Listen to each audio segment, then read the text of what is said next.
Hello.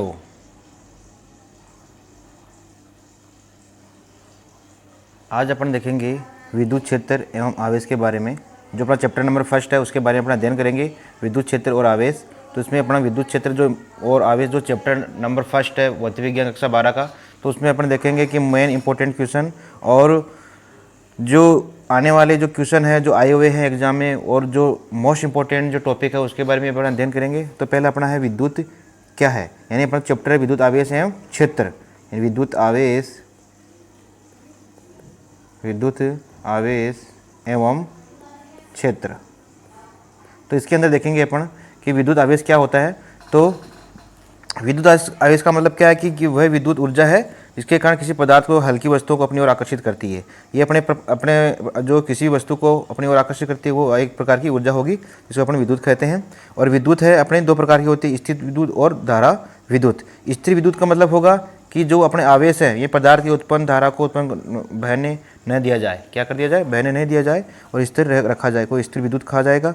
जैसे कि आपका सेल है, बैटरी है आदि में इसको अपन विद्युत बोलेंगे। ठीक है, इसी के आधार पर धारा विद्युती इससे क्या कहेंगे अपन, इसको अपन ये कहेंगे कि जैसे ही अपना कोई पदार्थ है धारा उत्पन्न करने से ये बहने दिया जाए, कोई स्थिर न रखा जाए, उसको अपन धारा विद्युत कहेंगे। जैसे तारों में बहता हुआ करंट, जैसे कोई तार है उसके अंदर जो अपन धारा है वो बह रही है। फिर आपका विद्युत जो घर्षण है वो जो घर्षण विद्युत है उसे क्या कहेंगे, वह विद्युत जो घर्षण के कारण उत्पन्न होती है उसे घर्षण विद्युत कहते हैं। जब हम सूखे बालों में अपन सुबह सुबह जैसे कंघी अपन करते हैं तो उसके अंदर बालों और कंघी के बीच में घर्षण होता है जिसकी वजह से उनके बीच में हल्की वस्तुओं को अपनी ओर आकर्षित करने की क्षमता आ जाती है।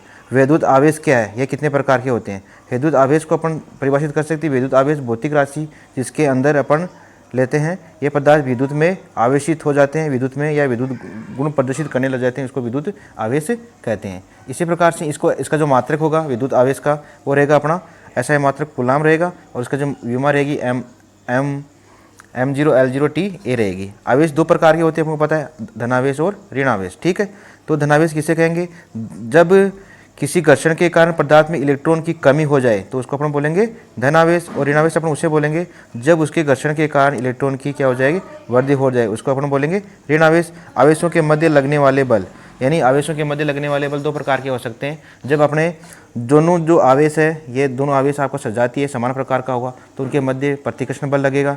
जब आवेश आपका विपरीत प्रकार का होगा तो उनके बीच क्या लगेगा, आकर्षण बल लगेगा। अब अपना नेक्स्ट क्वेश्चन है कि आवेश उत्पत्ति का इलेक्ट्रॉन सिद्धांत क्या है, उसे समझाइए। आवेश उत्पत्ति का इलेक्ट्रॉन सिद्धांत क्या है कि अपन को ये पता है कि नाभिक के चारों ओर इलेक्ट्रॉन चक्कर लगाता रहता है और नाभिक के चारों इलेक्ट्रॉन चक्कर लगाता रहता है और इलेक्ट्रॉन होता है जो नाभिक के पास वाली कक्षा में होते हैं वह बंद इलेक्ट्रॉन कहलाते हैं, तथा जो इससे इलेक्ट्रॉन अंतिम कक्षा में होते हैं उसे मुक्त इलेक्ट्रॉन कहते हैं। मुक्त इलेक्ट्रॉन आवेश की उत्पत्ति के कारण ही उत्तरदायी होता है। जैसे अपने पास में नाभिक है और नाभिक के अंदर प्रोटॉन और न्यूट्रॉन रहते हैं और जो इलेक्ट्रॉन्स रहते हैं वो बाहर उसके ओर चारों ओर चक्कर लगाते रहते हैं। ठीक है, न्यूट्रॉन, प्रोटॉन और इलेक्ट्रॉन। हमको ये पता है कि इलेक्ट्रॉन पर जो आवेश की मात्रा होती है 1.6 × 10⁻⁻, उसको गुलाम कोर होती है, उसका द्रव्यमान होता है 9.1109 × 10⁻31 kg के बराबर होता है। और प्रोटॉन का भी इतना ही होता है लेकिन इसमें साइन पॉजिटिव रहता है। और न्यूट्रॉन पर किसी प्रकार कोई आवेश नहीं रहता है और उसका द्रव्यमान अपना 1.67 × 10⁻27 kg रहता है। फिर अपना नेक्स्ट क्वेश्चन है कि आवेश संरक्षण का नियम क्या है। आवेश संरक्षण नियम क्या कहलाता है, इसको अपन देखते हैं कि किसी पृथक निकाय में न तो आवेश को उत्पन्न किया जा सकता और न ही नष्ट किया जा सकता। यही आवेश का संरक्षण का नियम है। आवेश क्वांटीकरण सिद्धांत क्या है, ये मोस्ट इंपॉर्टेंट क्वेश्चन है कि आवेश क्वांटीकरण सिद्धांत क्या है और उदाहरण से समझाइए। अपन को पता है कि आवेश है हमेशा ही Q = Ne की फॉर्म में रहता है, Q = Ne की फॉर्म में। यहाँ पे E यहाँ पे इलेक्ट्रॉन है और N यहाँ पे नंबर्स है, आपकी प्राकृत संख्या है 1 2 3 ऐसे आपकी ये N की वैल्यू है। तो ये अपना ये है कि हमेशा ही जो आवेश रहता है वो क्वांटीकृत रहता है। ठीक है, ये अपने इंपॉर्टेंट जो टॉपिक है ये हुआ। फिर अपना नेक्स्ट है कि कूलाम का नियम किससे कहते हैं, कूलाम का नियम किससे कहते हैं और इसे उत्पन्न करने तथा इसकी सीमाएं और महत्व लिखिए। वेरी इंपॉर्टेंट क्वेश्चन है कि कूलाम का नियम अपन किसे कहेंगे।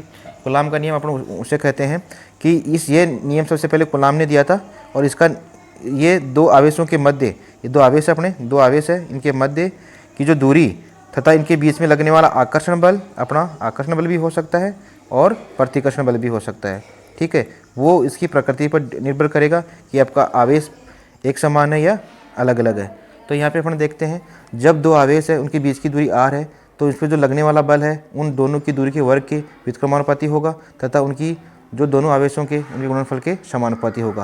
यहाँ पे अपन समीकरण नंबर 1 और समीकरण नंबर 2 दिया। इन दोनों समीकरणों से अपन देखते हैं कि F समानुपाती Q1 Q2 बटे r²। जब समानुपाती या व्युत्क्रमानुपाती का चिन्ह हटता है तो यहाँ पर एक कांस्टेंट आता है जिसको अपन ऐसे यहाँ पे डिनोट किया है, कई जगह आपको कैसे भी डिनोट करेंगे। यानी कि यहाँ पे हो जाएगा F is equal 1/4 pi epsilon not Q1 Q2 upon में r²। ये अपना क्या है, कूलाम का नियम है। यहाँ पे कूलाम के नियम का महत्व क्या है, यह एक प्रायोगिक नियम है। यह दो बिंदुओं के बीच लगने वाले बल पर उसके पास स्थित आवेशों की उपस्थिति पर कोई प्रभाव नहीं पड़ता। ठीक है, ये चीज़ अपने ये इसके महत्व है और सीमाएं, और इसकी सीमाएं क्या है कि ये केवल और केवल आवेशों के लिए लागू होता है और कूलाम नियम केवल स्थिर बिंदुओं के लिए ही लागू होता है। ठीक है, फिर अपन बात करते हैं एकांक आवेश। एकांक आवेश क्या होता है, यह एक कूलाम वह आवेश है जो अपने ही बराबर सजातीय आवेश में वायु या निर्वात में 1 मीटर की दूरी पर रखे जाने पर उसमें 9 × 10⁻9 न्यूटन मीटर प्रतिकर्षण का आकर्षण प्रतिकर्षण बल आरोपित करे। यहाँ पे Q1 और Q2 को दोनों को अपन को इक्वल मान लिया, 1 कूलाम मान लिया और इनकी बीच की दूरी 1 मीटर मान ली, तो F बराबर हो गया 9 × 10⁻9 न्यूटन। ठीक है, अब अपन बात करते हैं मोस्ट इंपॉर्टेंट जो क्वेश्चन है आपका, यह है कि विद्युत क्षेत्र की तीव्रता को परिभाषित करते हुए मात्रक एवं विमा लिखिए। विद्युत क्षेत्र की तीव्रता को परिभाषित करते हुए मात्रक एवं विमा लिखिए। तो विद्युत क्षेत्र किसे कहते हैं, किसी बिंदु आवेश के चारों ओर वह क्षेत्र जहाँ तक उसके प्रभाव पड़ता है, यह उसका अनुभव होता है, उसका विद्युत क्षेत्र कहलाता है। यानी कि जब अपन किसी बिंदु की या आवेश है उसके चारों ओर वो एक बल अनुभव करता है, उसी को अपन विद्युत क्षेत्र कहते हैं। विद्युत क्षेत्र की तीव्रता किस विद्युत क्षेत्र में परिक्षण धनावेश पर लगने वाले बल या स्वयं परिक्षण धनावेश पर अनुपात के विद्युत क्षेत्र की तीव्रता कहते हैं। इसे ई द्वारा प्रदर्शित करते हैं। ई बराबर होता है अपना F अपॉन में Q। ई बराबर होगा अपना F अपॉन में Q। यानी कि आपका परीक्षण धन आवेश पर लगने वाला बल और परीक्षण आवेश के अनुपात को अपन क्या बोलेंगे, विद्युत क्षेत्र की तीव्रता। इसका मात्रक होता है न्यूटन पर कूलाम। ठीक है, इसका मात्रक है न्यूटन पर कूलाम और इसकी जो विमा होगी m1 L2T-3 A-1 होगी। ये किसकी, विद्युत क्षेत्र की विमा है। अगला अपना का जो क्वेश्चन है, बिंदु आवेशों के कारण विद्युत क्षेत्र की तीव्रता ज्ञात कीजिए। तो अपना वो बिंदु आवेश है, ठीक है, यानी कि कोई आवेश है उसके कारण किसी बिंदु पर अपन बिंदु आवेश की तीव्रता ज्ञात करनी है।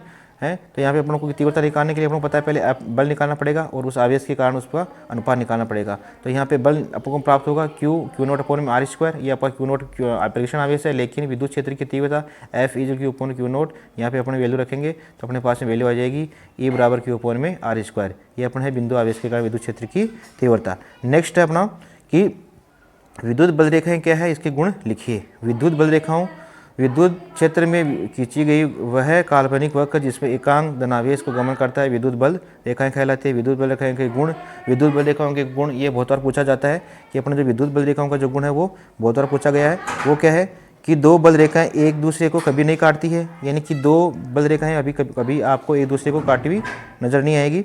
यह हमेशा खुला वक्र बनाती है। ठीक है, यह सदैव धनात्मक से ऋणात्मक की ओर जाती है। विद्युत बल रेखाएं लंबाई के लंबवत दूर हटने पर अनुप्रस्थ है।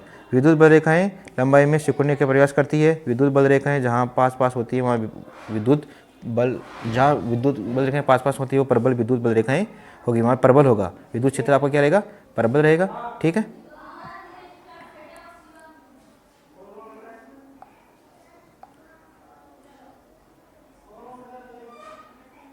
इसके बाद अपन आगे देखते हैं कि द्विध्रुव विद्युत द्विध्रुव और द्विध्रुव आघूर्ण की परिभाषा को लिखिए। कि विद्युत द्विध्रुव किसे कहते हैं और द्विध्रुव आघूर्ण की परिभाषा को लिखिए। तो विद्युत द्विध्रुव इंपॉर्टेंट क्वेश्चन है। यदि कोई दो बराबर या विपरीत बिंदु आवेश किसी अल्प दूरी पर स्थित हो तो उस निकाय को विद्युत द्विध्रुव कहते हैं। जैसे मान लो कि एक आवेश -Q और एक आवेश +Q है और इनकी बीच की दूरी 2a, अपन 2a मान ली। माना कि a और b एक विद्युत द्विध्रुव है जो कि माइनस आवेश और +Q आवेशों में मिलकर बना है। इसके बीच की दूरी 2 है। विद्युत द्विध्रुव आघूर्ण कब होगा, जब इन पे किसी प्रकार का बल लगेगा। यानी किसी द्विध्रुव को कोई एक आवेश या दोनों आवेशों के बीच की दूरी गुणनफल को विद्युत द्विध्रुव आघूर्ण कहते हैं। इससे P से प्रदर्शित करते हैं। यह एक सदिश राशि है। P बराबर होता है आवेश गुण आवेशों के बीच की दूरी, यानी आवेश, यानी कि इसको P से डिनोट करते हैं। P बराबर क्या आ जाए, P is equal Q into 2a। यहाँ पे आवेश और इनकी बीच की लंबा दूरी, इसका ऐसा ही मात्रा क्या हो जाए, कूलाम पर मीटर। V में सूत्र इसका क्या है, वी में सूत्र है इसका P is equal A T into L, M L T A, इसका हो गया।